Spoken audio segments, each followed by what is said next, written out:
Hello friends பார்த்தீங்கன்னா, இன்னைக்கு அழகா கல்யாணத்துல நம்ம மகா என்ன சொல்றாங்க பார்த்தீங்கன்னா, சூர்யா நீங்க கிடைச்சது என்னுடைய லைஃப்ல ஒரு பெரிய கிஃப்ட்டாவே நான் நினைக்கிறேன். ஏன் அப்படின்னு பார்த்தீங்கன்னா, ஆரம்ப காலத்துல உங்க வீட்டுக்கு நான் எப்போ வந்தேனோ, அப்பவே உங்களுக்கு எனக்கு ரொம்ப பிடிச்சு போச்சு.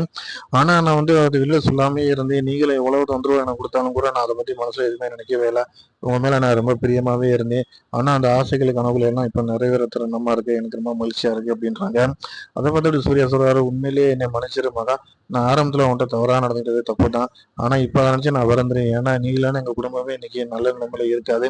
அதெல்லாம் நான் புரிஞ்சுக்கிட்டேன். உன்னுடைய அன்பு மட்டும் இல்ல, எல்லாத்தையுமே நான் புரிஞ்சுக்கிட்டேன்" அப்படின்னு சொல்றாரு.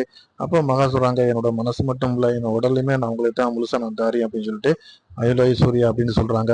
இந்த ஒரு ஆனந்தமான நேரத்துல எல்லாரும் என்ன பண்றாங்க பாத்தீங்கன்னா, மத்த வீட்ல இருக்கவங்க எல்லாருமே வெளியில தான் இருக்கிறாங்க. அதாவது மகாவும் சூர்யாவும் சந்தோஷமா இருக்கட்டும் அப்படின்ட்டு அவங்களோட பிளான் என்னன்னு பாத்தீங்கன்னா, இதை விட ஒரு பெரிய பிளானா இருக்கு.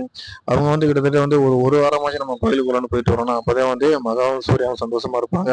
அது மட்டும் இல்ல 10 மாசத்துல நம்மளுக்கு மகா போல ஒரு பொம்பளை பிள்ளையும், சூர்யா போல ஒரு ஆம்பளை பிள்ளையும் வேணும் அப்படின்ற மாதிரி அவங்க குடும்பத்திலேயே சகஜமா சிரிச்சு பேசிக்கிறாங்க.